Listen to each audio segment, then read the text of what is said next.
hoping you'd raise your hand. Hare Krishna Maharaj. This is more of a comment, I think. Okay, fine. A few comments, just some things I was noticing during the last part of the prayers of the wives, that they didn't want Krishna to. He told them, that he needed 7 or 8 more stomps to get rid of his The residual stuff. Yeah, and I was thinking, well, maybe that was why he came back again later, because they didn't let him, do those last few ones. You got Yeah, and they said, okay, you forgive him just this one time, but he came back again, and Krishna forgave him second time. the second time. And then the other thing was, if it's okay, related to your class this morning, about challenges in the lives of devotees. Yeah. And I was thinking that it also can be very inspirational. For example, for me, with Srila Prabhupada, I feel, without ever not being his direct disciple and like that, but I feel very connected to him and a lot of it is because of knowing the difficulties that he went. We read a lot, like Sri Vrindavan and I are reading now, I'll Build You a Temple, and just so many things, knowing that. So just that it can be very inspirational when you see, not that you wish it on anyone, but when you see a devotee going through a lot of challenges and still they are able to kind of transcend it. It's very inspirational also. And it also, I think I've heard that it's a way, it glorifies that person as well. Yeah. Yeah. Yeah. Trying to move from all the devotees, and certainly our founder Acharya, but all the devotees meet circumstances, sometimes relentless, one after the next, after the next, after the next, and to remain oriented towards the mission, the purpose, the shelter, the light, and not getting caught in the difficulty. That's a glory of a devotee.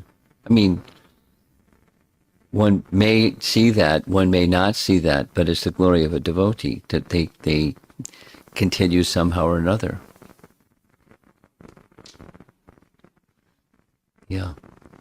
And certainly, in a super excellent way, what the obstacles that Prabhupada faced, after you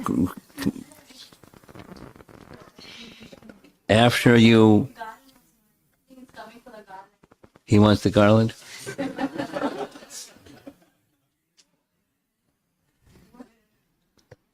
Huh? Okay, he's okay. He won't. If he stings, he stings. But he's okay.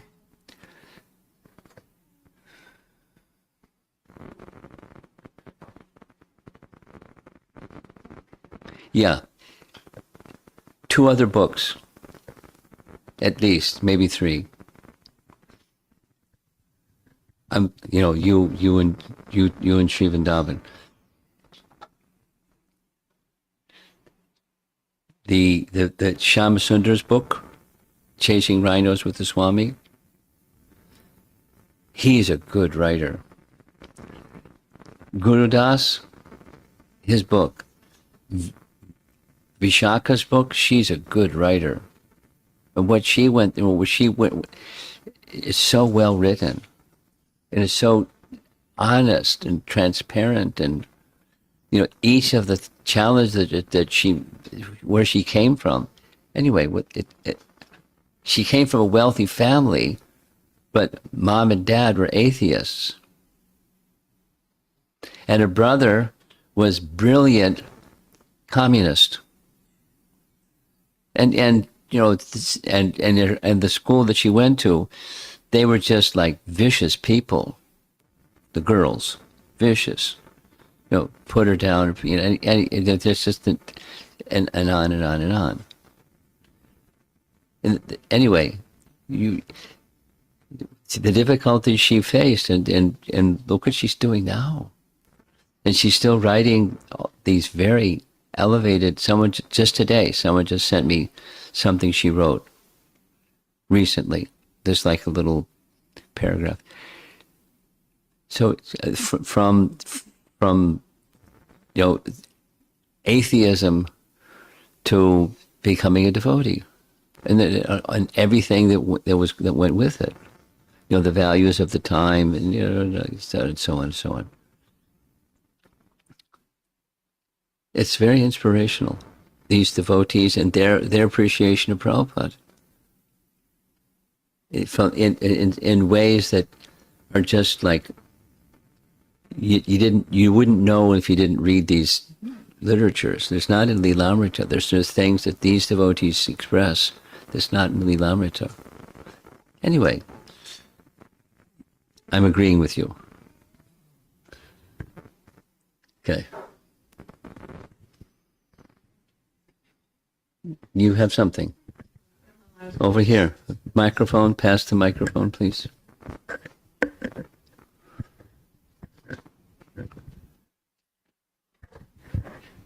Hare Krishna, Guru Maharaj.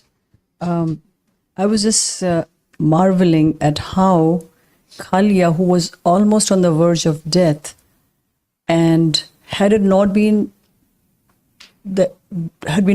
for the intervention by the Nagapatnis, he would have had the same fate as Agasura, right? So Maybe. In the sense that Agasura got some kind of liberation, yeah? Yes, he did. So important that we have devotees always intervening on our behalf and praying for us and, encouraging us and chastising us and being there, that it's so important for our devotional creeper to survive, thrive, and grow. Even if you're a demon or a serpent. Phew. Yes. Here comes the microphone. You want to speak into the microphone? Nice to see you again after almost 40 years. Thank you for this wonderful class. When you started the class and you was talking about how they have that knowledge, the wife. Yes.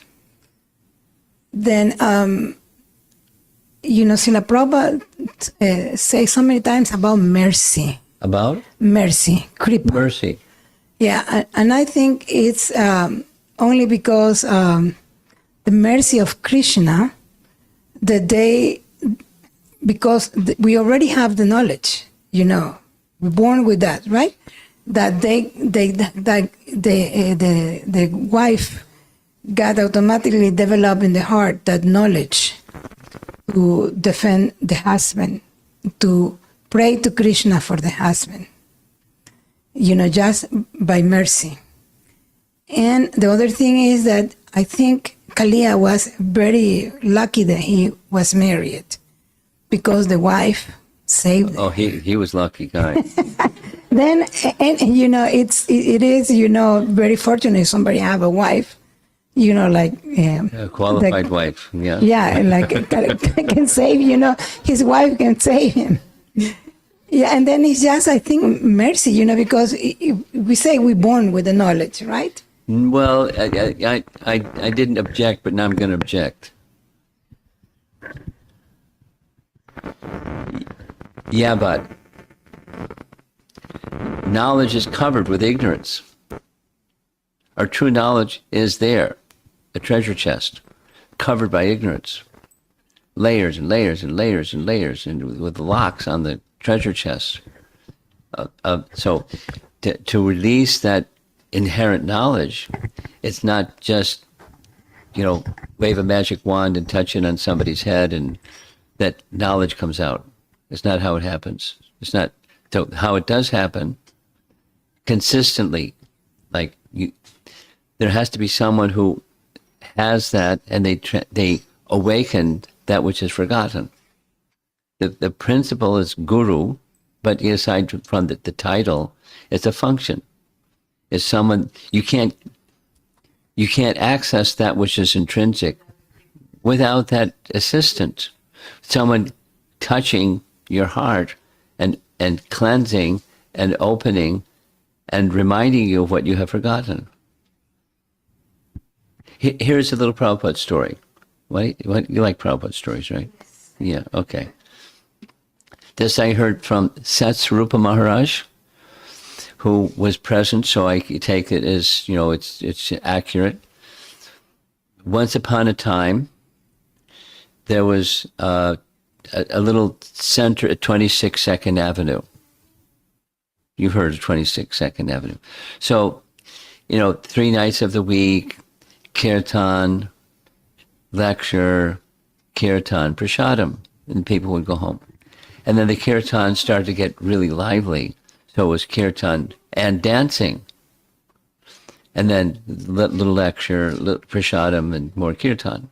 People would go home. So it got so lively. This is from Satsvarupa Maharaj describing how the sequence went.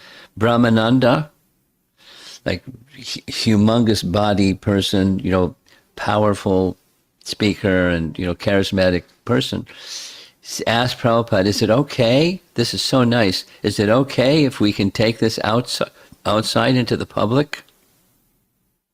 And Prabhupada's reply, I was just waiting for you to ask. Then he said, yes, but you have to get a permit because we don't want to have a problem with the police. So they got a permit in Tompkins Square Park. So you've seen maybe the videos of, they got this big bass drum and a trumpet and big, no cartels, just big band cymbals and marching down the street, going to Tompkins Square Park. And they went to the park and they sat down, because same thing that they did at 26. They sat down for a little while, then started dancing. And after, this is Satsvarupa Maharaj describing, very quickly there was this crowd of people like, who's this guy from Mars anyway? And then the kirtan went on and dancing, and people started dancing with their dancing. And then Prabhupada, the kirtan stopped and Prabhupada stood up. You've seen that photograph, his hand folded in front of him, the church in the background and under the big elm tree. And then, you can hear the drum roll and what's he going to say? What's he going to say? And what Prabhupada said, so he's a world acharya in the making, but he's just starting with this little simple storefront. And his message was, I've not come to teach you something new. I've come to remind you of that which you have forgotten. Cool, huh? But it takes someone to remind us of what we've forgotten. It's there, it's just forgotten. But it takes someone to remind us. And, someone that really knows is the right person to be reminded by. That's the function of the representative of Krishna or spiritual master or guru or, whatever the different nomenclatures are. That's needed. It's not optional. Yes, it's there, but it's covered. And it's taught again and again and again and again and again. It's an essential element. So let's see. You have something? Yes. I thought so. Hare Krishna. Thank you so much for such a wonderful seminar or classes. I'm wondering what your next topic is going to be next time you visit. And I'm really surprised that Lakshmi Devi could not join Rasa dance. Lakshmi Devi. Yeah. But from your lectures, it seems Kalia joined Rasa dance as a stage, as a ground. No, what's the difference? I don't know. You heard the class yesterday. She was absorbed in the Aishvarya mood. Yeah. But I'm really surprised that Kalia But joined. he became That's- purified. You got Krishna's lotus feet on your head, like that, and you're may Yeah. you become fortunate and get that mercy of Krishna's lotus feet on your head. And also I'm surprised that there is no falashruti or falastuti at the end of. It's gonna come. Just It's hang gonna on. come. Oh Okay, yeah. Oh okay. yeah. And then Krishna is always having Kalia's tail in his hands. So many pictures on sometimes Yeah. both sides. Yeah. And you ever find any more explanation on that? No. Please. It's let just us the know. artist. It's just the artist. Oh, It's okay. not necessarily anything other than somebody liked it, and so somebody copied it and became a fashion. Okay. Because Radhanath Swami said in South India Yatra that when Hanuman was taking birth, then Alvar say that Shiva said he will come as Hanuman and Parvati will become the tail of monkey. The monkey's pride is in his tail and she will become the tail of monkey. So I was just wondering, tail has any If significance? there's a backstory, I don't know it. Okay. Just wanted to comment. Thank you so much. Wonderful, wonderful series. There's two questions up front. And we're going to end, I think, with these two questions. Okay. Let's do these two. Hare Krishna Maharaj.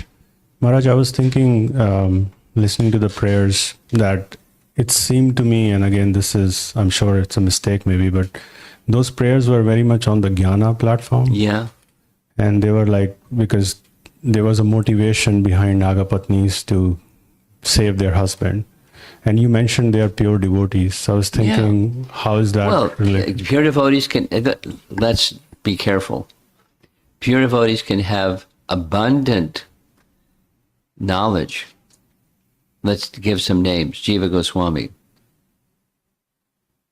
Abundant. And no, knowledge doesn't mean it stops with Gyan. The commentary indicates here the Nagapatnis are speaking about topics that the Gyanis are very interested in. But devotees can know about those topics from a devotional lens, not just a Jnana lens. So they're devotees, and they're taking shelter of Krishna. They're devotees. So I think we understand that the jnana is needed, but then if we use jnana for some motivation, because we say Ananya Well, Bhakti is unmotivated and Be careful. uninterrupted. Be careful.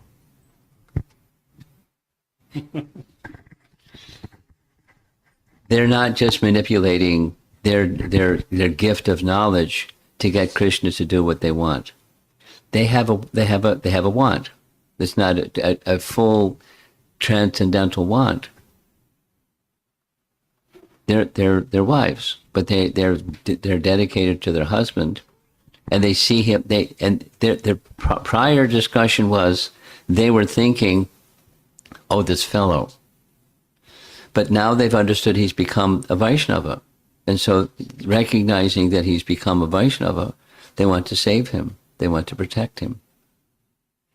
So they're pure devotees. They're not Gyanis hiding behind their Gyan to get what they want. Behind you. Hare Krishna Maharaj. Mine is also on the similar question. It's like, as we have heard the prayers, if you are saying that they are pure devotees of the Lord, and when Krishna says that few more steps, and They then said what? Krishna says that few more steps, and then he will die. If Krishna Well, would have, then Why was Krishna saying that? yeah. No, one answer is what we heard already. Yes. No, my question is further. It's So, not like Krishna there's many options besides this one that you're thinking.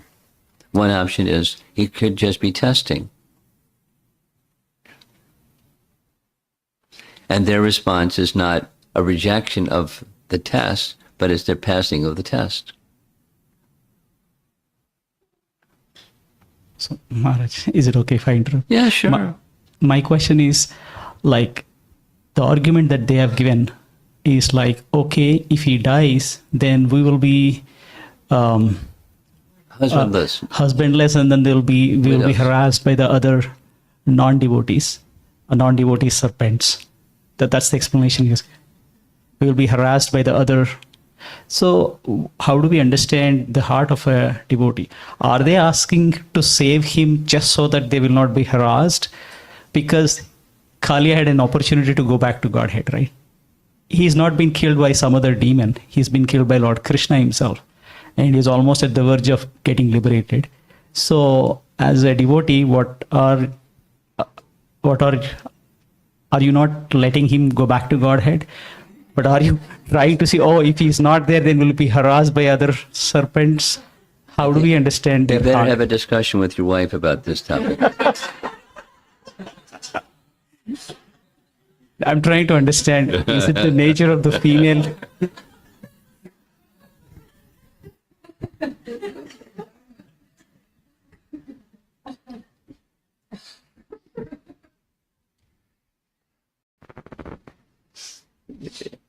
The angle from which you're looking at this is interesting.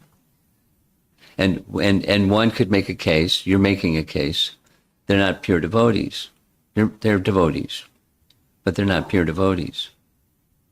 So one is Jnana Mishra Bhakti, the other is Karma Mishra Bhakti. They're devotees, but they're not pure devotees. That's the argument. Yes. Both of you, you're separate, but they're not pure devotees.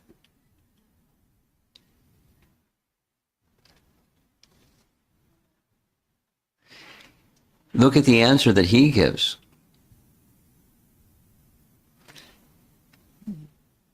Whatever you feel is appropriate.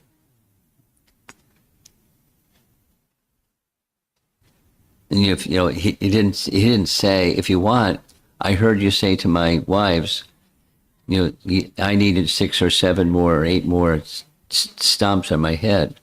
Go right ahead, if you wish. He didn't explicitly say that, but it's whatever you feel is best. And they understand, the wives understand, he's a Vaishnava. He was what he was, and now he's purified. And there's this lengthy description in the prayers of how much fortune one gets to get the dust of the lotus feet, what to speak of all the stamping and, so he got a lot of mercy. Punishment, a lot of mercy. So if his prayers were longer, they're short. If his prayers were longer, but he's in a pretty bad condition, I heard you say to my wives, I'm not squeaky clean yet. You had to stamp on my hood some more, and I may die, but that's okay. No, he didn't say. He just said in short, you do what you feel is best. I'm ready. He surrendered.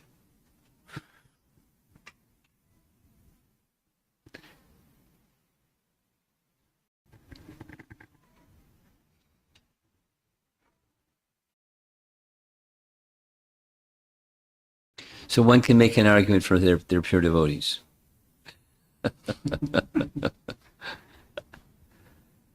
Or he's a pure devotee, at least.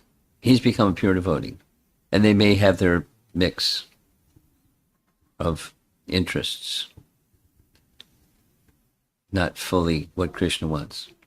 It's what they want.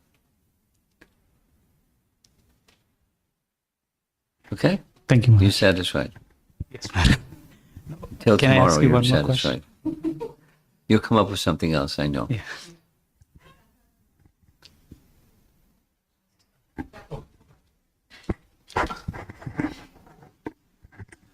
Okay, this question is from Archie Devi Dasi Mataji.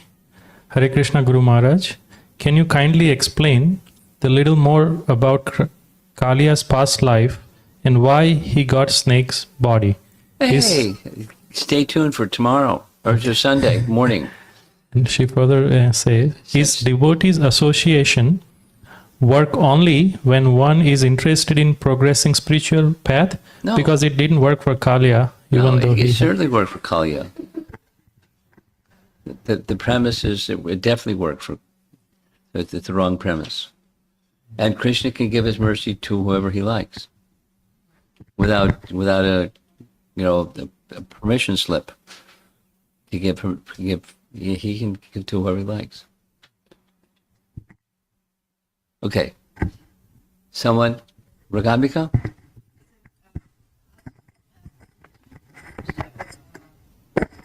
Conclude that the prayers of the wives actually didn't make a difference, because we're seeing the wives were Mishra Bhakti, but Kaliya became a pure devotee. Yeah. So what's the relation between the wives' intervention and pleading and the ultimate result of Kaliya becoming a pure devotee? Is that just his own, because of Krishna's, curing him, purifying him? But Bhakti begins, my understanding is this, the seed of Bhakti came from his wives. Okay. And that was stated in one of the verses somewhere. Yeah. Okay. So, and then, but it was covered like anything by his mind and his body, and the material conditioning and his offenses and so forth and so on. So he's a really covered fellow. In some case, it's just the touch of Krishna's foot and presto, and his like bam, bam, bam, bam, bam. So he was a hard case, but Krishna was ready to go through the course. So your question is it due to the wives or due to the touch of Krishna's feet? So bhakti begins from the gift of bhakti from his wives. That's the seed comes from someone who has the seed. They can give it.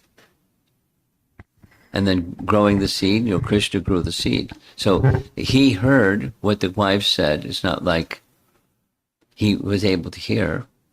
He was smashed, but he was able to hear. And he paraphrased their prayers. So it's not a 10 hearing the prayers of his wives, but it's not a 0 either.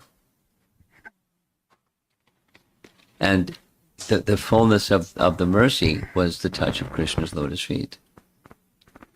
It's in purification that comes from Krishna's lotus feet, because his wives were his wives before, and they wasn't having the same impact until the touch of Krishna's lotus feet. The dust from Krishna's lotus feet. So, combination. Really? Just wait a minute. Right here. Sorry. Maharaj, regarding this Nagapatnis, what I've been hearing from yesterday and today, I just had this small reflection about their bhakti status, basically. So, I felt that they are very focused on their Krishna consciousness, their bhakti, because initially in the prayers they said that you can kill him, we are happy to be widows and practice our bhakti. But now when he's transformed, they're asking, please spare him because he's already a Vaishnava and we want his association. Well, you can look at it that way. We can also look at it, they know they're devotees and they understand Krishna's heartstrings. And they're plucking Krishna's heartstrings.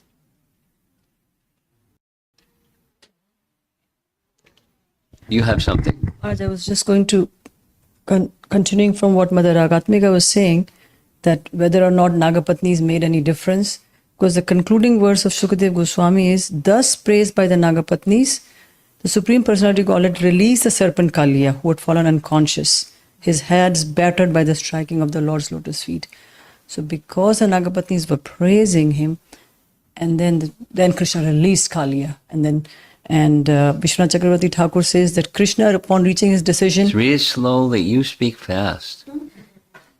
Vishwanath Chakravarti Thakur says in this purport it is mentioned It's that the same verse that you're referring to. verse 54. 54. Verse 54. So he says, Vishwanath Chakravarti says in his commentary, Krishna, upon reaching his decision, immediately jumped down from Kaliya's hoods and stood before the serpent and his wives. So when they finished the praise, then Krishna was influenced, and then he jumped off, and then he's like, okay, now I'm going to let him go. So it seems like it made a Ragamika, difference. does that help your question?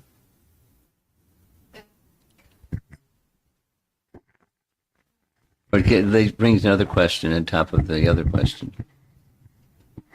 I was just reflecting that this, the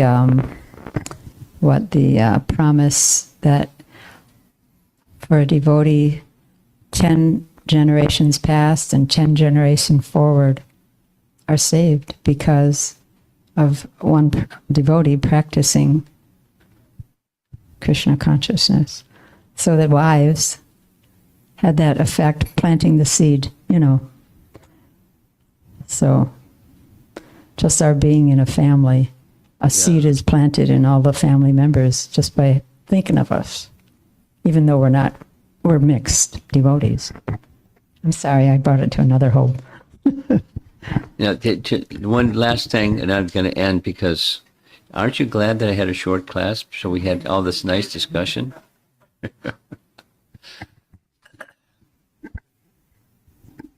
How do we apply all this to us?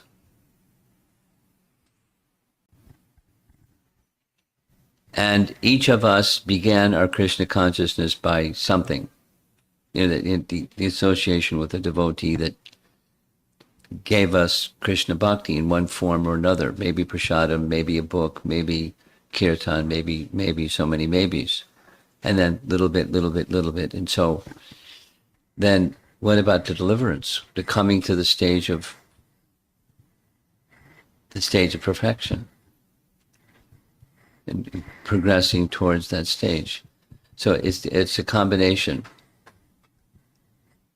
I like the combination. It's the effort and mercy, and the wives were their cheerleaders for their husband in his smashed condition, and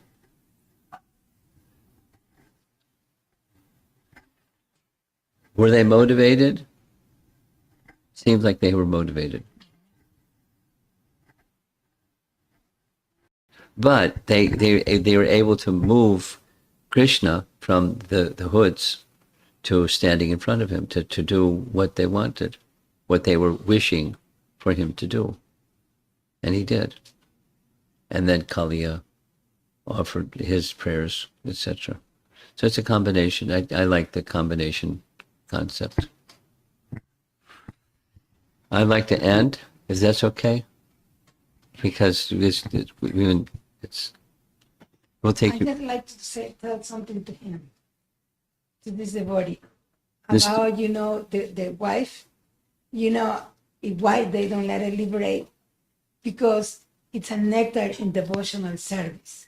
If he died, he was a Vaishnava, but he had the chance to live to devotional service. It's a good argument.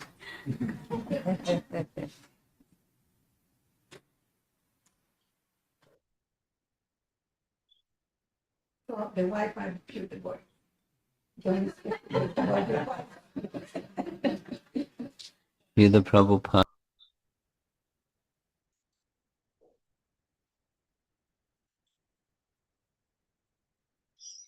Hare Krishna. Thank you, everyone. So it was a wonderful class.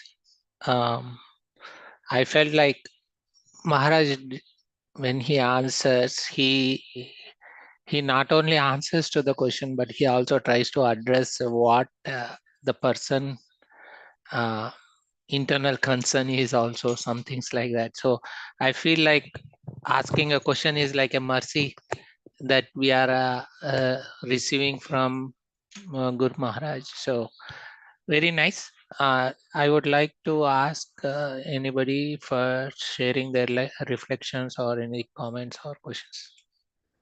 Okay, Sharbari Mataji.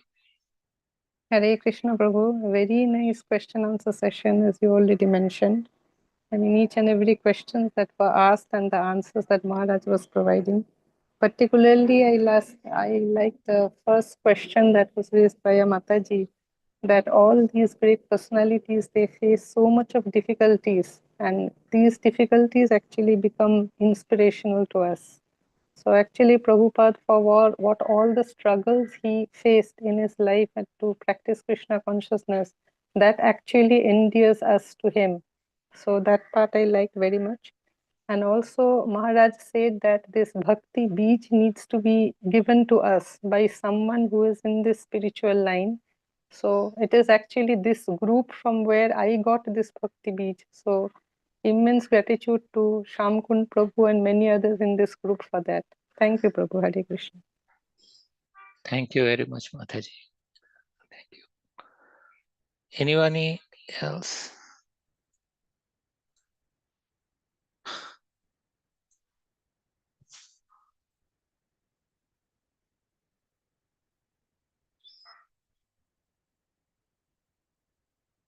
Okay. If nobody has a question, then we would like to conclude the session today. Hare Krishna. Have a wonderful day. Thank you, Prabhu. Hare Krishna. Thank you. Thank you.